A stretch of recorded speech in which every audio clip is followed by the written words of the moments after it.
میرے اعمال کی اصلاح کرم سے ملت والدین عطائے رسول ہند الولی غریب نواز حضرت خواجہ معین الدین چشتی رحمۃ اللہ تعالیٰ علیہ۔ خواجہ صاحب رحمۃ اللہ علیہ نے بڑی بھرپور زندگی گزاری۔ آپ کی کچھ تعلیمات عرض کرنا چاہ رہا ہوں۔ خواجہ صاحب رحمۃ اللہ علیہ نے بڑے سخت ریاضتیں کی، مجاہدے کیے، دن بھر تبلیغ دین کا فریضہ سر انجام دیتے۔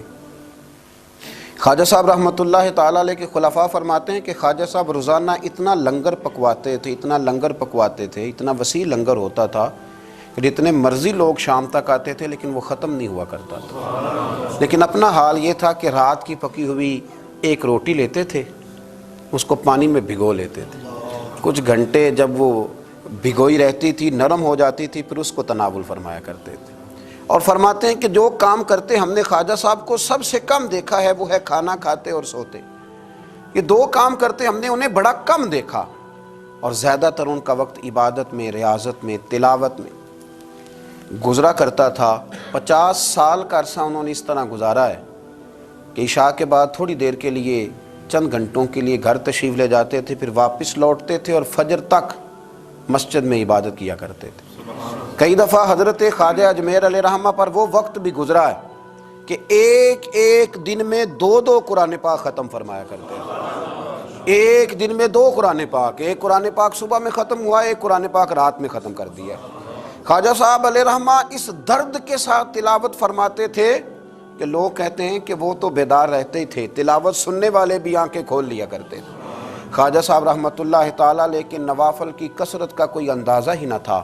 خواجہ صاحب کے ریاضتیں، مجاہدے، عبادتیں، یہ ساری چیزیں اپنی جگہ مسلمہ تھیں۔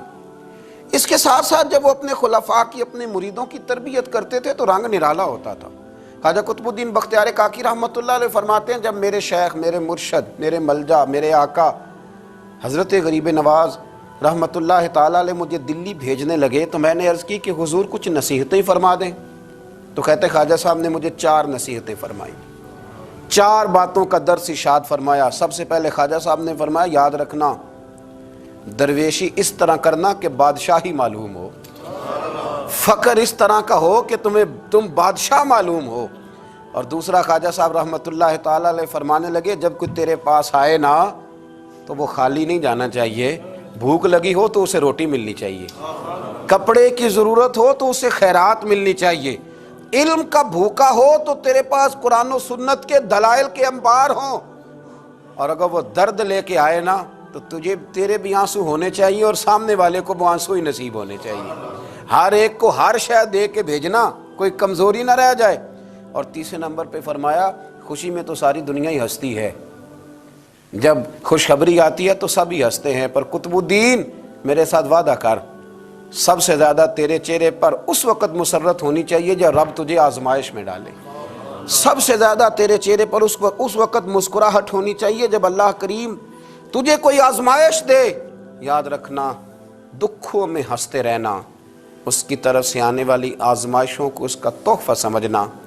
قطب الدین یہ تیرا رنگ جب بنے گا تو پھر میں سمجھوں گا میں نے تربیت کی۔ اور چوتھے نمبر پہ فرمایا یاد رکھنا دشمنیاں نہ پالنا، بلکہ دشمنی کے جواب میں بھی دوستی پالنا، اس لیے کہ جو دشمنیاں پالتے ہیں وہاں بغض پیدا ہوتا ہے، اور جو دوستیاں پالتے ہیں ان کے دلوں میں اللہ محبت کی خوشبوئیں پھیلا دیا کرتا ہے۔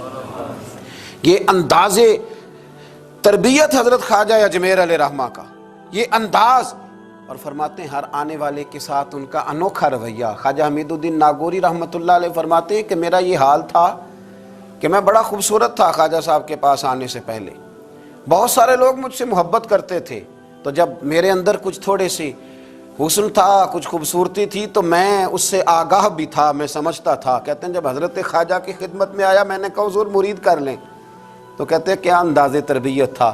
فرمانے لگے جہاں پہلے ہی اتنے لوگ بستے ہوں وہاں معین الدین کیسے بسیرا کرے گا، اتنے لوگوں کی موجودگی میں کیسے آؤں گا میاں، پہلے اتنے بسائے ہوئے ہیں سب کو نکال۔ تو حضرت خواجہ اجمیر علیہ رحمہ نے جب یہ کہا تو خواجہ حمید الدین ناگوری رحمۃ اللہ علیہ اٹھ کے قدموں میں بیٹھ گئے، کہنے لگے حضور سارا زمانہ میرے پیچھے بھاگتا ہے، پر اس طرف بھی تو غور فرمائے نا، میں اگر بھاگا ہوں تو معین الدین اجمیری کے پیچھے بھاگا ہوں، حضور مہربانی فرمائیں